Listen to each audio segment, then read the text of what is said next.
course, on a day-to-day basis, in our daily life, we face stressful situations. It can arise from our work, or it can arise from our family life or our social life.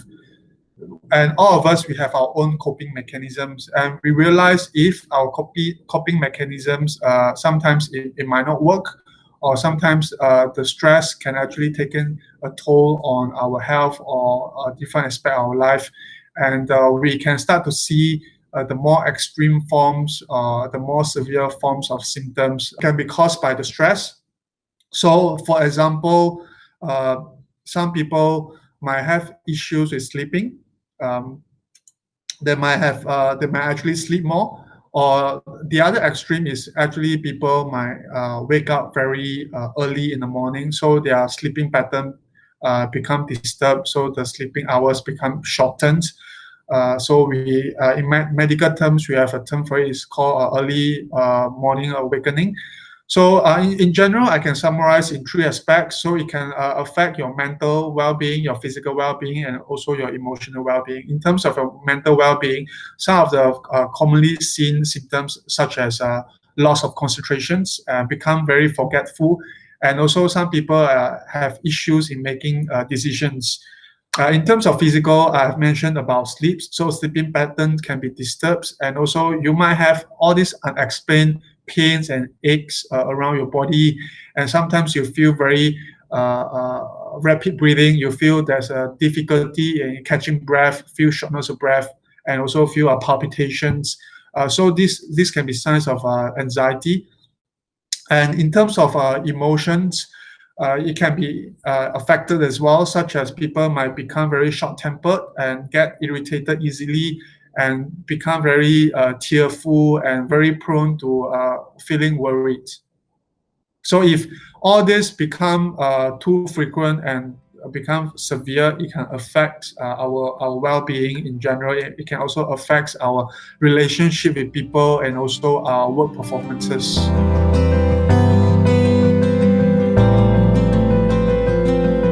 It is important for people who identify that have suffered these signs and symptoms to actually seek help in a very timely manner. So talking to healthcare professionals, if you feel sick, it can be mentally or it can be physically, is very important. Or even if you have just concerns and worried about the impact of COVID-19, it's also important for you to talk to healthcare professionals.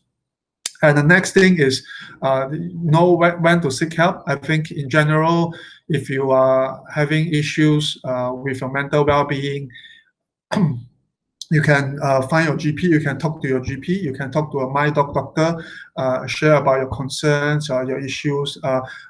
General practitioners, such as our MyDoc panel of a GP, they are able to counsel you, they are able to diagnose you with all these mild to moderate type of mental conditions, such as depression and anxiety.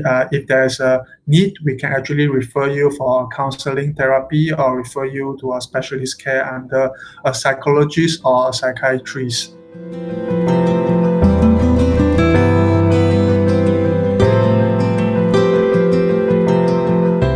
Making sure there's time that you work, and there's also time for you to unwind.